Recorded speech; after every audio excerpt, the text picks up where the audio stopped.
আসসালামু আলাইকুম প্রিয় শিক্ষার্থীবৃন্দ। তো তোমরা যারা চট্টগ্রাম বোর্ডের শিক্ষার্থী রয়েছে, তো তোমাদের যে হিসাব বিজ্ঞান প্রথম পত্র, তো সেটি কিন্তু আজ হয়েছে। তো আমি কিন্তু তোমাদের জন্য এমসিকিউ নিয়ে হাজির হলাম। আমার কাছে কিন্তু গ সেট রয়েছে।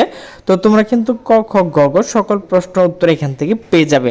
একের হচ্ছে গ, দুইয়ের হচ্ছে ক, তিনের হচ্ছে ক, চারের হচ্ছে গ, পাঁচের হচ্ছে খ, ছয়ের হচ্ছে গ, সাতের হচ্ছে খ, আটের হচ্ছে গ, নয়ের হচ্ছে ক, দশের হচ্ছে খ, 11 হচ্ছে ঘ, 12 হচ্ছে ঘ, 13 হচ্ছে গ, 14 হচ্ছে ঘ, 15 হচ্ছে খ, 16 হচ্ছে খ, 17 হচ্ছে গ, 18 হচ্ছে গ, 19 হচ্ছে ক, 20 হচ্ছে ঘ, 21 হচ্ছে খ, 22 হচ্ছে ক, 23 হচ্ছে ঘ, 24 হচ্ছে ঘ, 25 হচ্ছে ঘ, 26 হচ্ছে ক, 27 হচ্ছে ক, 28 হচ্ছে ঘ, 29 হচ্ছে ক, 30 হচ্ছে খ।